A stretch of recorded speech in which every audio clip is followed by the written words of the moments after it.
The massive space station floated in the darkness between two warring fleets like a metal island in an ocean of stars.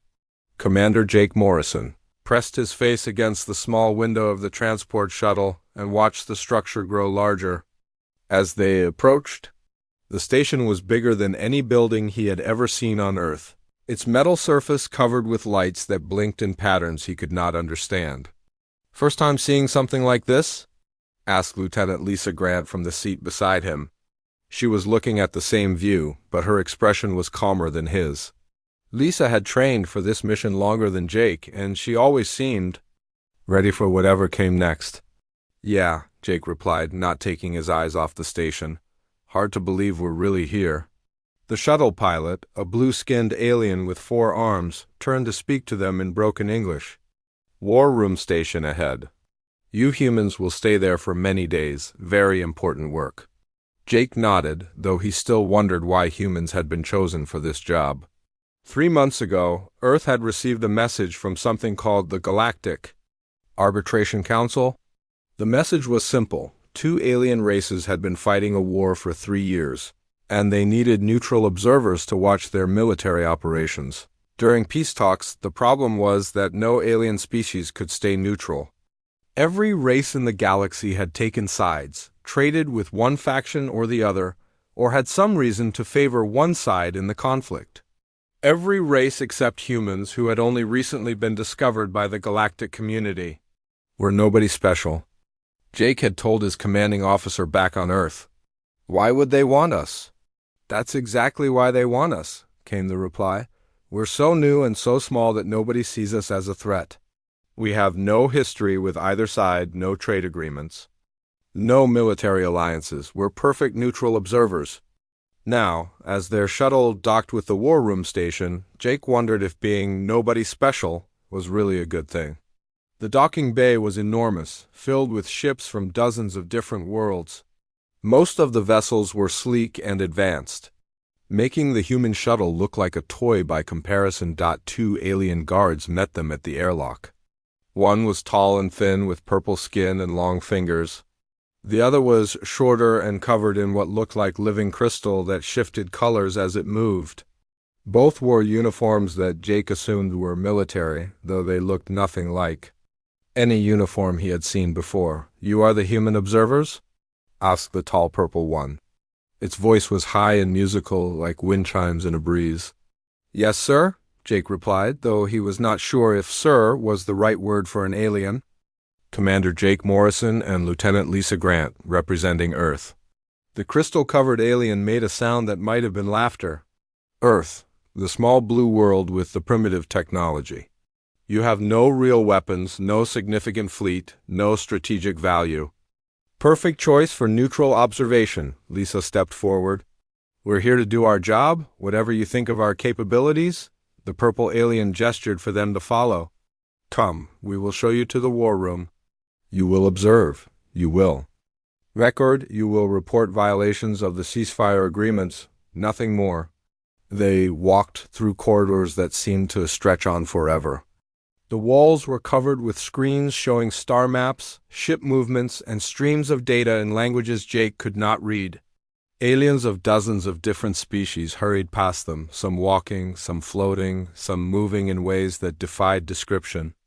"The war room is the heart of this station," explained the purple alien as they walked. "Representatives from both sides monitor their fleets from here. They share information required by the ceasefire agreement, and they plan for the peace negotiations." "What exactly are they fighting about?" Jake asked. The crystal alien's colors shifted to what Jake thought might be annoyance. "Territory, trade routes, the usual reasons. The Zephyrian Empire claims the Crystalline Confederacy attacked their mining colonies. The Confederacy says the Empire invaded their sacred worlds. Both sides have been killing each other for 3 solar cycles. They reached a set of massive doors that slid open with a soft hiss. Beyond was the war room itself, and Jake's breath caught in his throat. The chamber was vast, its domed ceiling showing a real-time view of the space around the station. Hundreds of workstations filled the floor, each one manned by aliens monitoring different aspects of the ongoing conflict. On one side of the room, aliens with purple skin like their guide worked at stations marked with symbols Jake did not recognize. These were the Zephyrians, he realized. On the other side, crystalline beings similar to the other guard operated their own equipment. The two sides were separated by a wide walkway down the middle of the room, and Jake noticed that neither group looked at the other. The Zephyrian Empire controls the left side of the war room, explained the purple alien. I am Admiral Vexstar, their chief military coordinator for this sector. The Crystalline Confederacy operates from the right side. Their leader here is General Kethmore. Admiral Vexstar led them to a small platform in the center of the room, raised above the main floor. 2 chairs and a desk with basic computer equipment waited there. This is your observation post. From here you can see both sides of the operation. You have access to all tactical displays, communication logs, and fleet movement data. Jake sat down and looked at the screens around him. Information flowed across them in streams of numbers, symbols, and moving dots that he assumed represented ships. It was overwhelming, like trying to drink from a fire hose. Your job is simple, continued Admiral Vexstar. Watch, record, report any violations of the ceasefire agreement. Both sides have agreed to allow you access to our operations because you pose no threat to either fleet. General Kethmore approached their platform. The crystalline being's surface reflected the lights from the displays, creating patterns that hurt Jake's eyes to look at directly. The humans are here, General, Kethmore said, its voice sounding like rocks grinding together. I wondered what primitive observers would look like. We're here to do our job, Lisa replied, her voice steady despite the obvious insult. Your job is to watch and report, General Kethmore said, nothing more. You lack the military experience to understand what you are seeing, and you lack the technology to interfere even if you wanted to. You are here because you are harmless. After the alien commanders left them alone, Jake and Lisa began examining their equipment. The computers were advanced beyond anything on Earth, but they came with translation software that made the displays readable. Within an hour, they were watching real-time data from both fleets. Look at this, Lisa said, pointing to a screen showing ship movements. The Zephyrian fleet is moving to intercept a Confederacy supply convoy. Is that a ceasefire violation? Jake checked the agreement terms on another screen. No, it says here that supply lines are fair targets as long as they don't attack civilian ships. They spent the rest of their first day learning to navigate the information systems and understanding the basic rules of engagement. The sheer amount of data was staggering. Every ship movement, every communication, every tactical decision was recorded and displayed in real time. As the station's artificial night cycle began, Jake and Lisa prepared to rest in the small quarters they had been assigned. Before leaving the war room, Jake took one last look at the tactical displays. Hundreds of ships moved across the star charts, each one representing thousands of lives locked in a conflict that had already lasted 3 years. We're really just supposed to watch, Lisa said quietly, standing beside him. That's what they want us to do, Jake replied. Watch and report, nothing more. Neither of them realized that watching was exactly what humans did best. And in a war room full of beings focused on demonstrating their strength, no one had considered what might happen if someone started looking for weaknesses instead. Jake Morrison rubbed his tired eyes and looked at the clock on his computer screen. He had been watching the tactical displays for 12 hours straight, and the endless stream of data was starting to blur together. Ship movements, communication, logs, supply convoy routes, it all seemed like chaos with no clear pattern. You should get some rest, Lisa Grant said from the chair beside him. She was studying a different set of screens, tracking the fleet formations of both sides. We've, been here for a week, and you've been pushing yourself too hard? I'm fine, Jake replied, though he knew she was right. The problem was that he found the war room fascinating in a way he had not expected. Every day brought new battles, new strategies, new movements across the star charts. It was like watching the most complex game ever invented, except the pieces were real ships with real people inside them. Look at this, Lisa said, pointing to her main display. The Zephyrian Third Fleet just jumped to hyperspace. They're heading for the Kepler sector. Jake switched his view to track the same fleet. On the screen, a group of red dots representing Zephyrian ships disappeared from one location and reappeared several light-years away. The jump looked smooth and coordinated, exactly like dozens of other hyperspace jumps he had watched over the past week. Standard fleet movement, he said. Nothing unusual about it. Lisa frowned and leaned closer to her screen. Wait, look at the timing. They always do this same maneuver when they jump. See how they spread out right before entering hyperspace? And then they cluster together again right after they exit? Jake pulled up the replay function and watched the jump again. Lisa was right. There was a specific pattern to how the ships moved during hyperspace transitions. They formed a tight group, jumped together, then spread out into defensive positions as soon as they arrived. Every fleet does something like that, Jake said. It's probably standard military procedure. But look at the timing, Lisa insisted. She pulled up recordings of other Zephyrian jumps from the past week. They always spread out exactly 3.7 seconds after exiting hyperspace, always. And during those 3.7 seconds, their flanks are completely exposed. Jake studied the replays more carefully. Lisa was right again. During every hyperspace exit, there was a brief moment when the Zephyrian ships were vulnerable on their sides.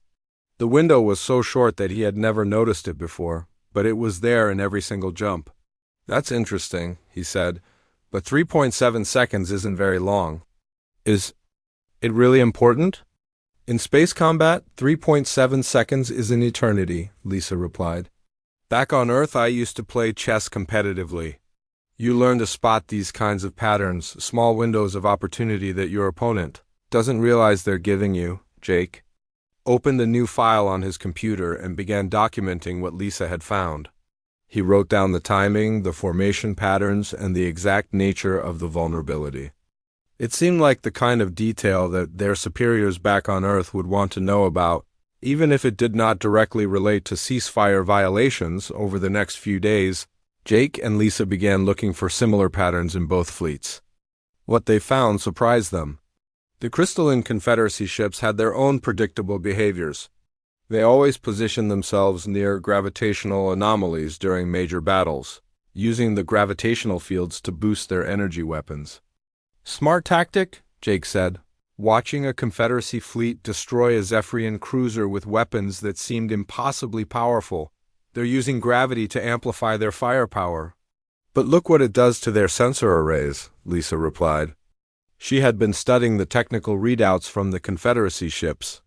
The gravitational interference creates blind spots in their detection systems. They can't see anything approaching from specific angles.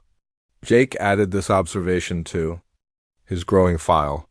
The Confederacy ships were more powerful when they fought near gravitational anomalies, but they were also more vulnerable to surprise attacks from their sensor blind spots. Dr. Helen Price, the third member of their team, joined them at the observation platform. She was a xenobiologist who had been studying the alien communication patterns while Jake and Lisa focused on military movements. I've been analyzing the command communications between the alien officers, Helen said, sitting down at the third workstation. Both sides use very formal military language, but there are subtle changes in their speech patterns that correspond to major tactical decisions. What kind of changes? Jake asked. The Zephyrian commanders use more complex sentence structures when they're planning offensive operations. The Confederacy officers speak faster and use shorter phrases when they're about to retreat. It's like they're unconsciously telegraphing their intentions through their language. Jake stared at Helen. You mean we can predict what they're going to do by listening to how they talk? Not perfectly, Helen said, but there are definite patterns. I've been tracking the communications for 5 days and I can predict major fleet movements with about 60% accuracy just by analyzing speech patterns. Lisa looked up from her displays. That's incredible. Combined with the tactical patterns we've found, we might be able to predict their strategies before they even implement them. Jake felt a strange excitement building in his chest. When they Had first arrived at the war room, he had expected to spend his time watching and taking notes. He had not expected to discover that both alien fleets followed predictable patterns that could be analyzed and exploited. "We should document everything," he said. "Every pattern, every vulnerability, every predictable behavior. Even if it's not directly related to ceasefire violations." Over the following week, their documentation grew into something much larger than simple observation reports. Jake found himself creating detailed technical analyses of ship vulnerabilities. Lisa developed charts showing fleet movement patterns and tactical weaknesses. Helen built a database of communication patterns that could predict alien decision-making. Captain Ben Torres, their communications officer, had been quietly working on his own project. He approached their platform with a tablet full of data and a concerned expression. "I've been tracking the supply convoy routes for both fleets," Ben said. "At first, I thought they were random, but they're not. Both sides use mathematical algorithms to plan their supply runs. The algorithms are sophisticated, but they're predictable." "What do you mean?" Jake asked. Ben showed them his tablet. "Look at this. The Zephyrian supply convoys follow routes that can be calculated 3 days in advance if you know the algorithm. The Confederacy uses a different system, but it's equally predictable. I can tell you exactly where their supply ships will be at any given time." Jake felt a chill run down his spine. Supply convoys were the lifeline of any military fleet. If someone could predict where they would be, they could easily intercept or destroy them. "Are you sure about this?" Lisa asked. "I've tested it on the past 2 weeks of convoy movements," Ben replied. "My predictions were accurate 89% of the time." Jake looked around the war room at the hundreds of aliens working at their stations. None of them seemed to realize that their military operations followed patterns that could be analyzed and predicted. They were all focused on their own tasks, their own species' way of thinking about warfare. "We need to be careful with this information," Jake said quietly. "We're supposed to be neutral observers, not tactical analysts." "But look at what we've discovered," Lisa said. "We can predict fleet movements, identify vulnerabilities, track supply routes, and even anticipate strategic decisions. In 1 week, we've learned more about these fleets than their own commanders seem to know." Helen nodded. "It's like they're blind to their own patterns. They can see individual tactics, but they can't see the bigger picture." Jake saved all their data to encrypted files and sent a brief report to Earth. He did not mention the tactical analysis they had been doing. That seemed too dangerous to put in an official communication. Instead, he focused on routine ceasefire compliance and general observations. That night, as the station's artificial lighting dimmed to simulate nighttime, Jake lay in his narrow bunk and thought about what they had discovered. The humans had been chosen as observers because they were considered harmless and insignificant. But in just 2 weeks, they had developed a comprehensive understanding of both fleets' weaknesses. The thought that worried him most was simple: if humans could see these patterns so clearly, why could the aliens not see them? And what did that mean for the future of this war? Jake Morrison sat at his workstation in the war room, staring at numbers that made his heart race. 3 weeks of careful observation had led to this moment, and he could barely believe what he was seeing on his screen. "Lisa, you need to look at this," he said, his voice tight with excitement. Lisa Grant rolled her chair over to his station. "What is it?" Jake pointed to his main display, where a complex battle was unfolding in real time. "The Zephyrian 7th Fleet is moving to attack the Confederacy supply depot at Rigel Station. Based on our pattern analysis, I predicted they would approach from the north vector at exactly 14:30 station time." Lisa checked the chronometer. It was 14:28 on the screen. The Zephyrian fleet was indeed approaching from the north, exactly as Jake had predicted. "That's the 5th accurate prediction today," she said quietly. "Jake, we're not just watching this war anymore. We're understanding it better than the people fighting it." Over the past week, their ability to predict fleet movements had improved dramatically. Jake had combined Lisa's tactical pattern recognition with Helen's communication analysis and Ben's supply route calculations. The result was a comprehensive predictive model that could forecast military actions with 87% accuracy. "Look at this," Jake said, pulling up another screen. "The Confederacy is planning a major offensive against the Zephyrian mining colonies in the Vega system. Helen detected the planning phase in their communications yesterday. Ben tracked the supply convoys moving to support the attack. And Lisa identified the fleet formations they always use for planetary assaults." Lisa studied the data. "When will they attack?" "Tomorrow at 8 o'clock station time," Jake replied. "The Zephyrians have no idea it's coming. Their defensive formations are completely wrong for this type of assault." Dr. Helen Price joined them at Jake's station. She had been monitoring alien communications all morning, and her expression was troubled. "We have a problem," she said. "I've been tracking increased chatter from both command structures. The peace talks are failing." "What do you mean?" Jake asked. "The negotiators are deadlocked," Helen explained. "Both sides are preparing for a major escalation. The Zephyrians are planning to break the ceasefire with a massive assault on civilian evacuation ships. The Confederacy is preparing to respond by destroying the Zephyrian home fleet." Jake felt his stomach drop. Civilian evacuation ships? That's a war crime. "The Zephyrians believe the evacuation ships are carrying military supplies," Helen said. "They're wrong, but they're going to attack anyway. The assault is scheduled for tomorrow at 16 o'clock. Lisa pulled up the tactical data for the evacuation. Convoy: 12 ships carrying refugees from the war zone. No military escort, no weapons, no shields. If the Zephyrians attack them, thousands of civilians will die." Jake finished. Captain Ben Torres approached their workstation with his tablet. "I've been monitoring the supply flows for both sides," he said. "The war is about to get much worse. Both fleets are stockpiling weapons and ammunition. They're preparing for total war."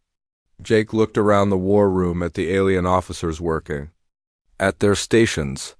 None of them seemed to realize how close they were to a massive escalation. The Zephyrian commanders were focused on their immediate tactical objectives. The Confederacy officers were planning their retaliation. Neither side could see the bigger picture.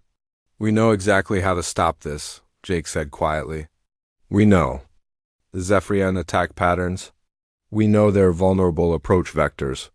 We know when and how they'll attack the evacuation ships. But we're supposed to be neutral observers," Lisa reminded him. "We're not supposed to interfere." "Are we supposed to watch thousands of civilians die when we could prevent it?" Jake asked. Helen checked her communication intercepts again. "The Zephyrian attack fleet is already moving into position. They'll reach the evacuation convoy in 18 hours, Jake made a decision. He opened a new file and began typing rapidly. "I'm creating a complete tactical analysis of the planned attack. Approach vectors, timing, vulnerabilities, countermeasures. Everything the Confederacy would need to protect those civilian ships." "Jake, if you give that information to the Confederacy, you'll be taking sides in the war," Lisa warned. "And if I don't, innocent people will die," Jake replied. "I didn't sign up to watch massacres." Ben looked at the data Jake was compiling. "There's another option. We could give the same information to both sides." "What do you mean?" Helen asked. "Think about it," Ben said. "We give the Confederacy the tactical data they need to protect the evacuation ships. But we also give the Zephyrians a complete analysis of their own attack plan, showing them exactly how vulnerable they'll be." Lisa understood immediately. If both sides know the same information, they'll both realize the attack is suicide. The Zephyrians won't attack because they know they'll be destroyed. The Confederacy won't need to retaliate because there won't be an attack. Jake stopped typing and looked at his teammates. "That could work. But it means revealing everything we've learned, all our pattern analysis, all our predictive models, all our tactical intelligence. Both sides will know that we've been analyzing their military operations," Helen said. "They'll know we understand their weaknesses better than they do. They'll also know that we're not the harmless observers they thought we were," Ben added. Jake looked at the tactical display showing the evacuation convoy. 12 ships full of refugees, moving slowly through space with no idea that an attack fleet was approaching. He thought about the thousands of people on those ships, families who had already lost their homes to the war and were now fleeing to safety. "We do it," he said finally. "We give both sides the same information. We save those civilian ships and we end this particular battle before it starts." Lisa nodded. "I agree, but we need to be smart about how we present it." "What do you mean?" Jake asked. "We don't tell them we've been analyzing their military operations," Lisa said. "We tell them we've discovered a potential ceasefire violation and we're providing tactical analysis to prevent it." Helen smiled. "That's brilliant." "We frame it as conflict prevention, not intelligence gathering." Ben opened his tablet and began working. "I'll prepare the supply route data. If we're going to do this, we need to give them everything." Jake felt a mixture of excitement and fear as he realized what they were about to do. For 3 weeks, they had been passive observers, watching a war from the sidelines. Now they were about to become active participants, using their unique analytical abilities to change the course of the conflict. "Are we sure about this?" he asked his teammates. "No," Lisa replied, "but we're sure about what happens if we don't try." Jake began preparing 2 identical intelligence packages. The first would go to Admiral Vexstar of the Zephyrian Empire, showing him exactly how his planned attack would fail. The second would go to General Kethmer of the Crystalline Confederacy, giving him the tactical information needed to protect the evacuation convoy. As he worked, Jake realized that their role in this war was about to change dramatically. They had come to the war room as neutral observers from an insignificant species. They were about to reveal themselves as strategic analysts capable of predicting and preventing major military operations. The question that worried him most was simple. Once both sides knew what humans could do, would they still be considered harmless observers? Or would they become the most dangerous people in the galaxy? Jake saved both intelligence packages to encrypted files and looked at his teammates. "Ready?" he asked. They nodded, and Jake began the process that would change everything. Within hours, both alien fleets would know that the humans had been watching, analyzing, and understanding their every move. The war was about to enter a new phase, and humanity would be at the center of it. Jake Morrison stood outside Admiral Vexstar's office, holding a datapad that contained 3 weeks of human analysis. His hands were sweating, and his heart was beating faster than usual. In 15 minutes, he would present information that could change the entire war. "You ready for this?" Lisa Grant asked. She was standing beside him, equally nervous about their meeting with General Kethmer that would happen right after Jake's presentation. "No," Jake replied honestly. "But those civilian ships are still out there, and the Zephyrian attack fleet is 6 hours away from intercepting them." The door to Admiral Vexstar's office slid open, and the tall purple alien gestured for Jake to enter. The office was filled with tactical displays and star charts, but Jake noticed that none of them showed the kind of pattern analysis that humans had developed. "Commander Morrison," Admiral Vexstar said, his musical voice carrying a note of curiosity. "You requested an urgent meeting about potential ceasefire violations. What have you discovered?" Jake activated his datapad and projected a holographic display into the center of the room. "Admiral, we've identified a situation that could lead to a major escalation of the conflict. Our analysis shows that Zephyrian forces are planning an attack on civilian evacuation ships." Admiral Vexstar's long fingers moved across his own control panel.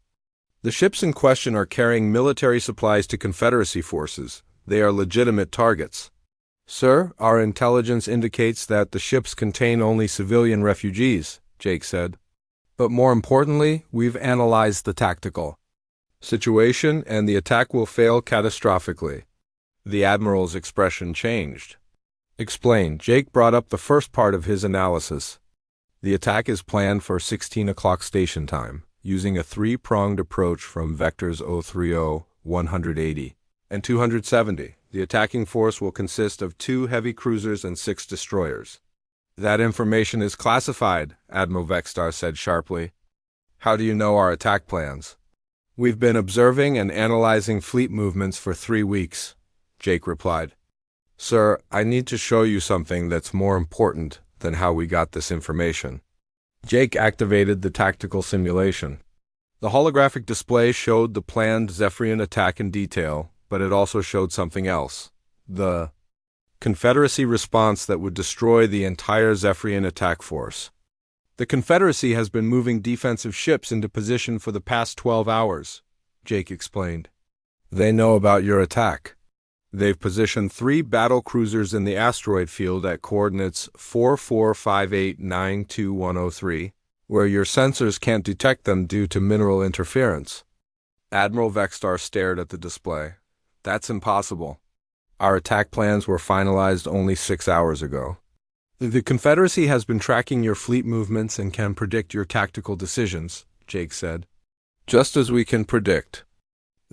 Sir, if you proceed with this attack, you'll lose every ship in the assault force.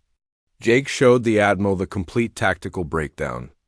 The Zephyrian ships would approach the evacuation convoy in their standard formation, leaving their flanks exposed for exactly 3.7 seconds during the final approach. The Confederacy ships would emerge from the asteroid field during that vulnerable window and destroy the entire attack force before they could even fire on the evacuation ships. You're telling me that the Confederacy can predict our battle tactics? Admiral Vexstar asked. Yes, sir, Jake replied. And we can predict theirs.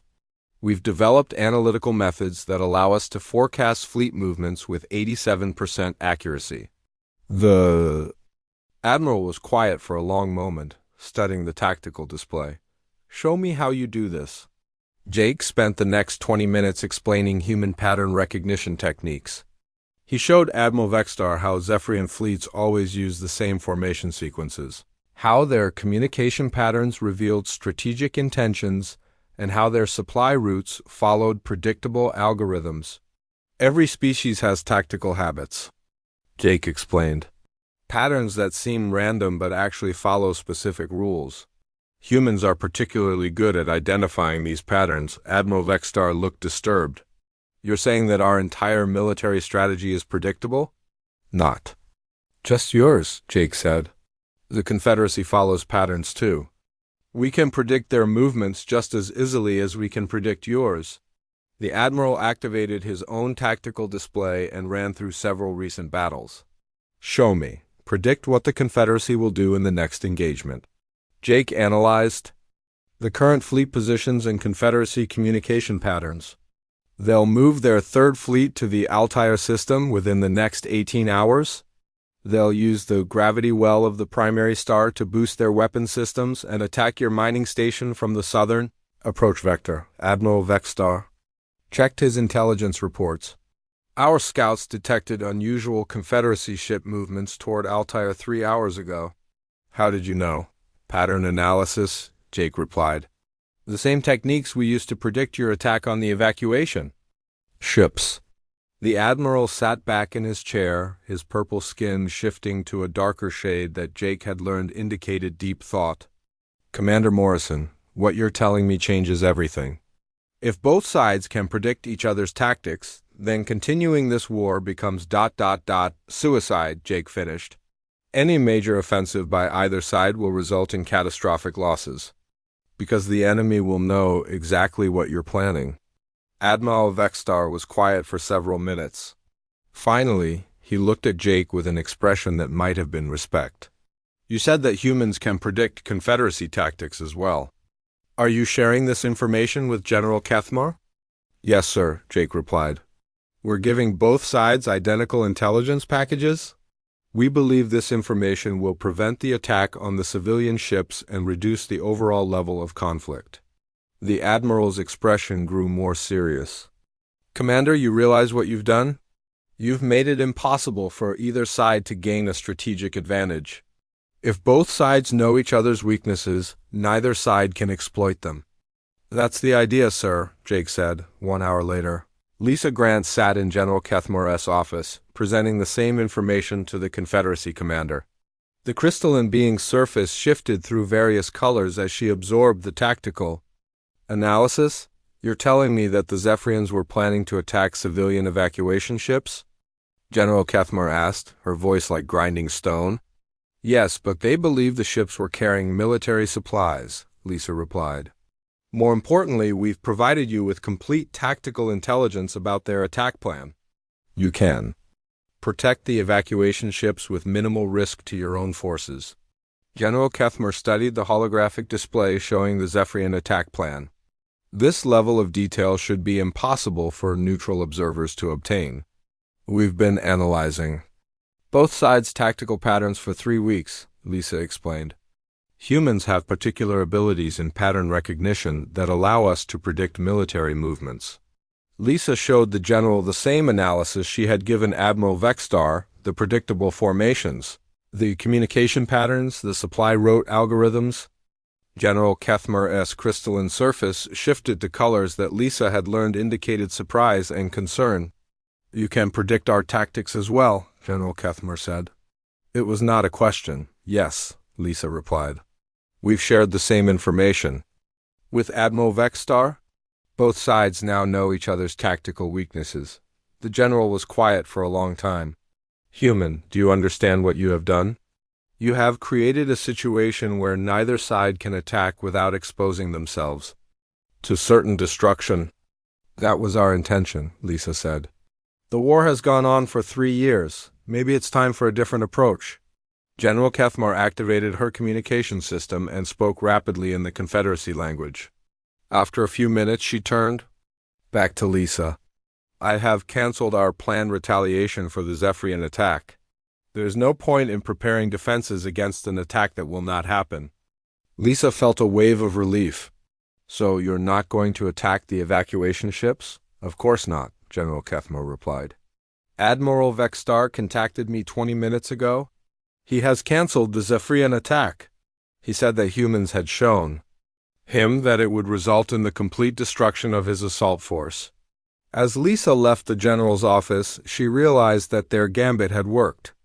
The civilian evacuation ships were safe, and both sides had been forced to confront the reality that their enemy could predict their every move, but she also realized that everything had changed. The humans were no longer harmless observers. They had become the most dangerous strategic analysts in the galaxy, and both sides knew it. The silence in the war room stretched for what felt like hours. Jake Morrison watched as the Zentari commander's purple face turned darker, his 4 eyes blinking in rapid succession. Across the table, the Korvaxi delegation huddled together, their insect-like clicking sounds growing louder and more frantic. You mean to tell us? The Zentari commander finally spoke, his voice trembling with barely contained rage, that you primitive mammals have been sitting here for months, watching us plan our greatest military operations, and you could destroy either of us at any moment? Lisa Hayes stepped forward, her tablet displaying the detailed tactical analysis they had compiled. Not destroy, sir. We found ways to end this war without massive casualties on either side. Both your species are incredibly advanced and skilled. You just got stuck in old patterns. The Korvaxi ambassador raised one of her 6 arms, the translator, device around her neck buzzing to life. This is impossible. Our military strategists have studied warfare for over 1,000 years. Our battle computers can process millions of scenarios per second. How could your species, which only discovered faster-than-light travel 50 years ago, see what we cannot? Chris Baker pulled up a holographic display showing the battle formations both sides had been using. That's exactly the problem. You've been fighting each other for 300 years. You know each other's moves so well that you stopped looking for new ones. We came in fresh, with no assumptions about how space battles should work. Amy Carter activated her communication array, playing back recorded conversations from both fleets. Listen to this. Your commanders use the same attack patterns their great-grandfathers used. The Zentari always lead with their heavy cruisers in a delta formation. The Korvaxi always respond with their shield wall tactic. It's like watching 2 chess masters who only know 5 opening moves. The room erupted in angry chittering and growling from both sides. Jake raised his hand for silence. We're not trying to insult anyone. Your weapons are better than ours. Your ships are faster. Your soldiers are braver. But sometimes being an outsider means you can spot things that People on the inside miss. The Zentari commander slammed his fist on the table, causing several data pads to jump. Even if this is true, why should we trust you? You could be working for the Galactic Council to keep us weak and divided. Because, Jake said calmly, we're giving this information to both of you, right now. Everything we learned about Zentari weaknesses, the Korvaxi get. Everything we learned about Korvaxi vulnerabilities, the Zentari get. We're not picking sides. Lisa activated the main display, showing a complex tactical overview. Here's what we found. Zentari, your hyperspace jumps follow a predictable pattern based on your ship's energy signature. It takes exactly 4.7 minutes for your shields to fully recharge after a jump. The Korvaxi figured this out 2 years ago, but never had ships fast enough to exploit it. The Zentari delegation looked stunned. Their military advisor whispered something urgent to the commander. And Korvaxi, Chris continued, your defensive grid rotates every 47 minutes to prevent overheating. For 12 seconds during each rotation, there's a gap in your coverage that's big enough for a single fighter to slip through and target your power core. The Zentari have been missing this window by exactly 30 seconds for the past 18 months. The clicking sounds from the Korvaxi side became almost frantic. Their ambassador's compound eyes fixed on the humans with what looked like fear. Amy pulled up communication logs. Both of your species have been planning final attacks that would wipe out the other side's civilian populations. But here's what you didn't consider. The Zentari mooncracking operation would create a debris field that would make the Korvaxi homeworld uninhabitable, but the gravitational changes would also destabilize 3 other star systems. The Korvaxi bioweapon would kill all Zentari, but the virus would mutate and spread to at least 7 other species. Jake watched as the implications sank in. Your war stopped being about winning decades ago. It became about making sure the other side lost, even if it destroyed everything else. But there's a third option. The Zentari commander leaned forward. What kind of third option? Peace, Lisa said simply. Not surrender? Not domination, peace. Both your species have been fighting so long that you've forgotten what you were originally fighting about. The Korvaxi ambassador's translator crackled. The original dispute was over mining rights in the Helix Nebula, but that nebula went supernova 40 years ago. There's nothing left to mine. A long pause filled the room. Chris cleared his throat. So you've been fighting a 300-year war over something that no longer exists, and you're planning to commit genocide over it. The shame in the room was thick enough to cut with a knife. Jake decided to press their advantage. Here's what we propose. We give both of you complete tactical analyses of each other's weaknesses. Every vulnerability, every exploitable pattern, every strategic blind spot. But we only do this if you both agree to a ceasefire and peace negotiations. The Zentari commander's 4 eyes narrowed. And if we refuse? Then we give this information to the Galactic Council and let them decide what to do with it, Amy said. But we think you're both too smart to let that happen. The 2 delegations huddled in separate corners of the room, their heated discussions filling the air with alien languages and agitated gestures. Jake and his team waited patiently, knowing that the decision would reshape the balance of power. In this entire sector of the galaxy, after nearly an hour, both sides returned to the table. The Zentari commander spoke first. The Zentari Empire agrees to a temporary ceasefire, pending the outcome of peace negotiations. The Korvaxi ambassador's translator hummed to life. The Korvaxi Federation also agrees to suspend all military operations for the duration of talks. Lisa smiled and began transferring the tactical data to both sides simultaneously. The information is being uploaded now. You'll find detailed analyses of battle patterns, supply line vulnerabilities, communication delays, and strategic blind spots for both fleets. As the data flowed across their screens, both alien species fell silent. The scope of their mutual vulnerabilities was staggering. Each side realized that their enemy could have destroyed them at any point in the last several years if only they had known where to look. Chris activated the conference room's main display. We've also prepared a preliminary peace framework. It addresses territorial disputes, resource allocation, and establishes protocols for future diplomatic contact. Obviously, you'll want to modify it based on your specific needs. The Centauri commander studied the proposal, his expression gradually changing from suspicion to something approaching respect. This is remarkably thorough for a species that only joined the galactic community 50 years ago. We've been watching and learning, Jake replied. Sometimes the best way to understand a problem is to step back and look at it from the outside. The Korvaxi ambassador tilted her head in what her species considered a gesture of acknowledgement. Your analytical capabilities are far more advanced than we anticipated. Perhaps we underestimated human intelligence, Amy grinned. You're not the first aliens to make that mistake. We may not have your technology or your military experience, but we're really good at figuring out how things work. 3 days later, Jake Morrison stood in the observation deck of the neutral station, watching as the combined fleets of both species began their withdrawal to designated zones. The ceasefire was holding and preliminary peace talks were scheduled to begin within the week. Lisa joined him at the window. Think it'll stick? It has to, Jake replied. They both know too much about each other's weaknesses now. Any future war would be over in hours and nobody would win. Chris and Amy approached, carrying official-looking documents. The Galactic Council wants to see us, Chris announced. Apparently, ending a 300-year war in less than a week has gotten their attention. Jake nodded, still watching the departing fleets. I have a feeling this is just the beginning. If there are two species who can't see past their own assumptions, there are probably others. As the human team prepared to leave for their debriefing, Jake reflected on how drastically everything had changed. They had come here as observers, expected to be little more than record keepers.